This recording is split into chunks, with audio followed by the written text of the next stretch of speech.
I'm Christine Persichetti. We begin with breaking news. A new report from New York's Attorney General, one the Diocese of Brooklyn has been waiting for since an investigation began 6 years ago. The focus, the church's handling of abuse allegations.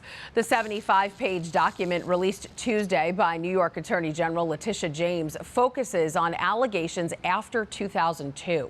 While noting that the diocese has done much to combat abuse, it found that the church had several shortcomings. James says the diocese didn't always complete investigations in a timely manner or properly monitor clergy with credible abuse allegations. Leadership also wasn't completely transparent with parishioners about a priest's status. At the same time, the report acknowledges that diocesan leadership, specifically Bishop Robert Brennan and Bishop Emeritus Nicholas DiMarzio, fully cooperated with the investigation. Responding to the report, Bishop Brennan apologized to the victims of clergy abuse, saying, "This agreement concludes a difficult period in the life of the church. While the church should have been a sanctuary, I am deeply sorry that it was a place of trauma for the victims of clergy sexual abuse." The report also acknowledges that since 2002, when the United States Conference of Catholic Bishops first officially adopted new protocols for bishops and dioceses to follow, the Diocese of Brooklyn took a number of additional first-of-its-kind steps to strengthen their own policies and procedures. Following this report, Bishop Brennan said that the diocese will continue to move forward implementing its strongest protection policies yet. We will have a full report on Wednesday. In the meantime, for comprehensive coverage, including new protocol improvements and the Diocese of Brooklyn's response to the report, go to thetablet.org.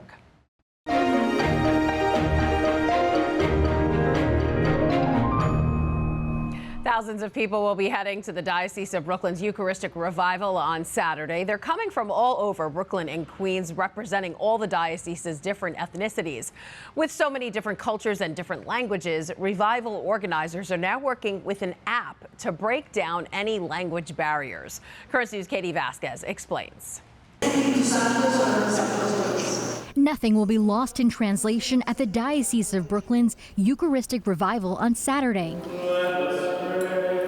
The app Interprify will be available to all, translating 5 different languages for patrons in real time. The director of marketing at Net TV's parent company, Dicese Media, Len Camporial, says they expect about a third of the 10,000 faithful in attendance to use it. In the more than 35 apostolates that we have, the 5 most common languages are Spanish, Haitian Creole, Polish, Mandarin, Chinese, and Korean. So how does the app work? Live interpreters from around the globe will be listening in and interpreting in real time. 10 translators in total available for the 7-hour revival event. The interpreters do a wonderful job, and they usually alternate every 20 to 30 minutes. So there are multiple reasons just in terms of excellence in delivery, making sure no degradation of content is lost, and also just to give the interpreters a backup. But the process for parishioners couldn't be more simple. Download the app at the Apple Store or Google Play Store and click on Interprify and connect. We'll give you a code at the event, and then you can select your language. The idea of using translators came to the Diocese of Brooklyn during the synod process. Len says they often heard that language was a barrier in multilingual events. So we wanted to be able to have everybody come to the stadium and hear the reflections and prayers in their own native language and the language they're used to worshiping in. The need to pray together as one diocese is something that Interprify, a global provider of language access, understands all too well. Nelson Mandela, I think, said it best. You know, when you speak to a man in a language that he understands, it goes to his head. But when you speak to a man in his native language, it goes to his heart. And as a second language learner, for me, I can attest to that because we feel things more impactfully. And I think when you're talking about things like faith, something so deeply personal like this, you really want to have a true impact in somebody. The diocese is hoping to expand the use of the app within the next 18 to 24 months, ensuring that everyone hears the word of the Lord in their native tongue. In Prospect Heights, Katie Vasquez, Currents News. Leading those translated prayers will be Bishop Robert Brennan. The Shepherd of Brooklyn has been guiding the diocese throughout the nationwide campaign to bring Catholics closer to Christ in the Eucharist.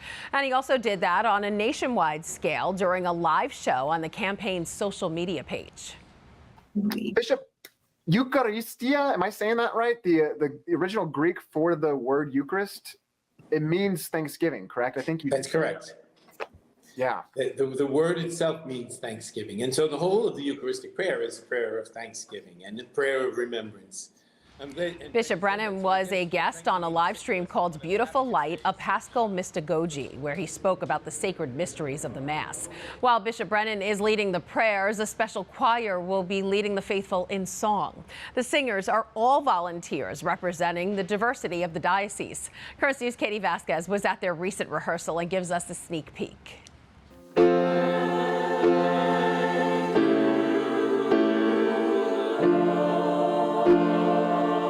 United in song and faith, this ensemble includes parishioners from across Brooklyn and Queens, representing the many cultures of the Diocese of Immigrants.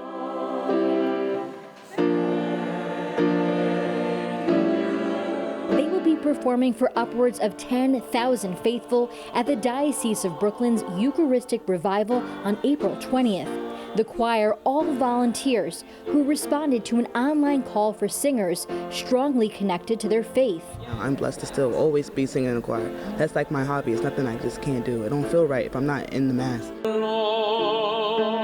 The ensemble director, Joseph Murray, says Brooklyn Bishop Robert Brennan requested that the group represent the cultural diversity of a diocese where Masses are celebrated in 26 different languages. We represent multiple countries. We represent multiple languages.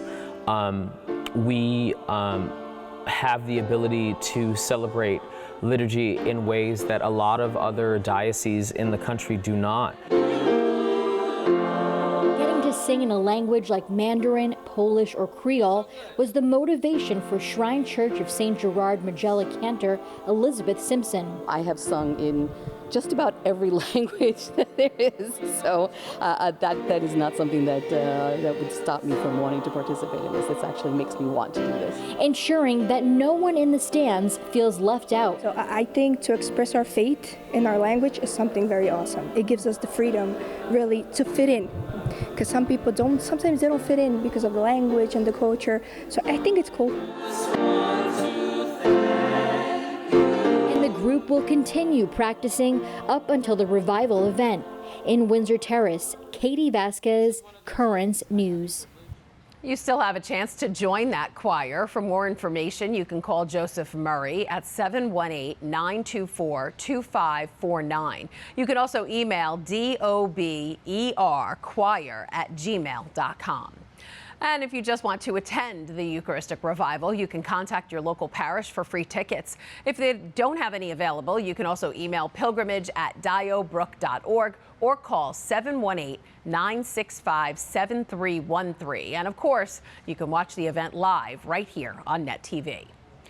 Now let's take a look at some other Catholic headlines you should know. A Texas priest was attacked in the confessional, pepper sprayed by someone dealing with, quote, mental health issues. Police are investigating the incident. A man in Wisconsin was sentenced to more than 7 years for firebombing a pro-life organization office. There is legislation in New York State that would expand the criteria for a hate crime to include trespassing on houses of worship. There has been a 90% increase in hate crimes in New York between 2020 and 2022. And finally, a couple celebrating 60 years of marriage got the best anniversary gift. They met the Pope. Anna and Mariano Mango raised their family in Rome. They even own a business just steps from the Vatican, but have never met a Pope. Well, they finally did on this special occasion. They spent a few minutes chatting with Pope Francis, who asked them a question. Il Papa ha fatto questa domanda la stessa a tutte e due. Chi ha avuto più pazienza? A voce unisona insieme abbiamo detto tutte e due ma con amore. Love and prayer, the couple says. Praying together has been essential through the last 6 decades. Happy anniversary to them. And that is this Currents News Update. I'm Christine Persichetti. Thank you for joining us because we are putting your faith in the news. Hope to see you again next time.